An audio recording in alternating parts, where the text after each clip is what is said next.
जय जगन्नाथ दर्शक बंधु जदि आपण मैंने घटी जाइथिबा घटना गुड़िक विषय रे बारंबार चिंता करुछंती एवं से विषय रे चिंता करिका आपण आपणकर दिनटी को मध्य नष्ट कर देउछंती। एही भिडियोटी को शेष पर्यंत निहाती भाव रे देखंतु, जहा द्वारा आपण माने जानि परिबे जे जदि आम शरीर गोटे अंगुठी काटी दिया जाए ताहले कोन आमे आम शरीरटा को बळी पकई देबा ना। सेहीपरि भाव में गोटे बहुत बढ़िया स्टोरीटे आज आपण मैंने जाना पाइबे।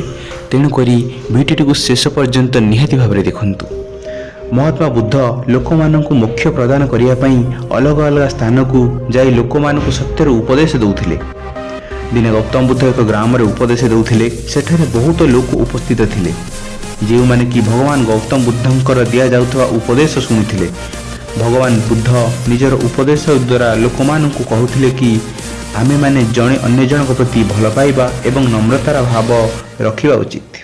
कहीं ना ईर्षा द्वेष क्रोध व्यक्ति को अग्नि परि जलाई देई थाए, जहा द्वारा मनुष्य निजर एवं अन्य मानकर भी क्षति करि थाए।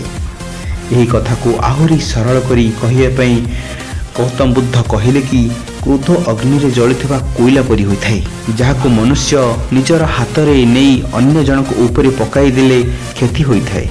प्रवचन शुणिया को आसीथिबा लोक मानक भितरु बहुत लोक ध्यान दे शुणुथिले, किंतु सेही लोक मानक भितरु एमिति भी लोक गोटे बसिथिला जहाको भगवान बुद्धंकर वार्ता पसंद आसुनथिला। से हठात उठिला एवं भगवान बुद्धं को भल मंद कहिया को लागिला। से कहिला, पाखंडी एहरा कथा को कहीं शुणु नहीं, लोक मानक भ्रमित करुछि। यह कहवा मात्रे किछि लोक सेठारु उठिकी चली गले एवं सही व्यक्तिर कथा शुणी भगवान बुद्ध बहुत शांत थिले, जहाद्वारा सही व्यक्ति आहुरी क्रोधित होईगला एवं गौतम बुद्धंक पाखक जाई तांको आहुरी भलमंद कहिया लगिला। किंतु गौतम बुद्ध किछि भी जवाब देले नहीं, जहाद्वारा से रागिगला एवं गौतम बुद्धक उपरकू छाप पकईदेला। से सेठारु चलीगला। गौतम बुद्ध पुणी लोक मानक निजर प्रवचन शुणवाक लगिले। सही व्यक्ति घर को जीवा परे से निजर भूल बुझी पारिला। से तुरंत दौड़ी जाई देखे तो भगवान बुद्ध सेठारु चली जाइछंती। से व्यक्ति जनक बुद्ध को खोजिया पई बाहरिला। ताको गोटिए जगारे गौतम बुद्ध देखिया को मिलिले।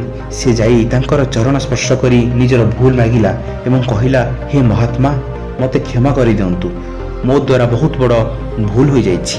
भगवान बुद्ध ताको पचारिले, तमे किए?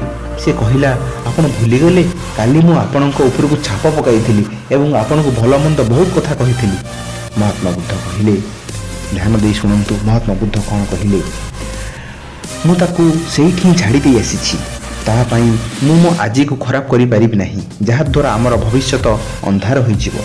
महात्मा बुद्ध पुणी कहिले, तमे करिथिबा भूल पई जदि तमे दुखी अनुभव करूछ एवं निजको निजे पस्तौछ तेबे ताहाले तुमे क्षमा पई उपयुक्त।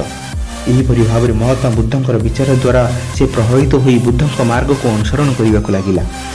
तेणुक आपण मैंने कौन शिक्षा पाइले? आपण मैंने निश्चिंत भाव में ये शिक्षा पाई जाइथिबे जे घटना गुड़िक घटी जाइछि ताहाको आमे किछि बदलाई पारिबा नाही। से घटना विषय आमे भाबिकी आज आमर समय नष्ट करबा उचित नुहे, बरं आमे आगो कौन करि परिबा से विषय आमे भाबिबा उचित एवं सेथिपई आमको उपयुक्त स्टेप नेबा उचित। कारण आपण आज जहाँ करिवे ताहा आपणकर भविष्यत उपरे डिपेंड करिथाए।